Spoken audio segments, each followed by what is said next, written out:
Good morning, everybody. And I think what we witnessed here today is probably the start of India becoming a product nation. I'm not sure if everybody understands the small step that we have taken here today for everybody, and it might be just a launch of a small school kit with robotics. But what I see here with QtPi doing is we are headed towards building one of Asia's biggest and probably the world's biggest product nation. So I think I would like to commend QtPi over here because I have seen them past a year and a half now, I guess. And I've seen them mature as a product company, and I've seen them mature as businessmen too. So before they were very passionate of only building a very important product, but now I've seen them, they've become a little commercial, which is good for the industry and which is good for QtPi as well.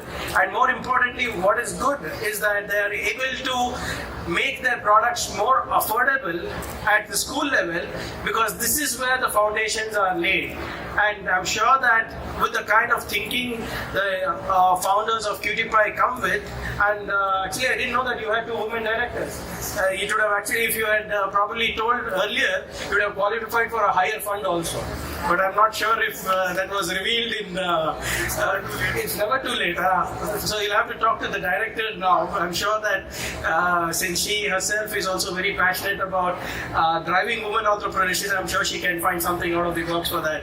But what basically QtPi is doing here today is phenomenal, because you're taking the thought process of innovation, the thought process of building, the thought process of tinkering at the most basic level, that's at the school level. Because whenever I speak to their founders, they say that, I ask them, why don't we go to colleges? They say that, no sir, they're already their mind is already corrupted, and their willingness to learn is ended as engineers. So I think that's when I started realizing that maybe they're right, and we need to breed this school of thought at the most basic level, that's probably at the primary school or the high school level. And I'm sure that the way the founders are so passionate about bringing science, bringing innovation, bringing robotics, bringing this entire thought process at the school level, I'm sure that they will have a great future. So congratulations to QtPi firstly, and also I think I should also congratulate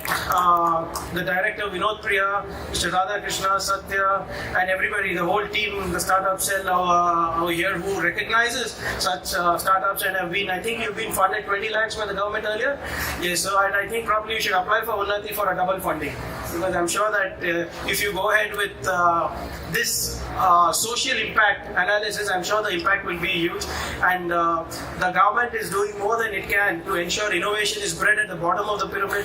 The government is hand-holding things. So a lot of people think that government does not do such things. So you'll be quite surprised, in the last 1 year we have helped more than 400 startups, that is more than one startup a day, and we have funded more than 250 startups. So whatever the government of India says, Startup India, Stand Up India, they all happen in Bengaluru itself. So you see, very rightly, the word innovates at Bengaluru, and we are the 4th biggest innovation hub and the 2nd biggest technology hub in the world.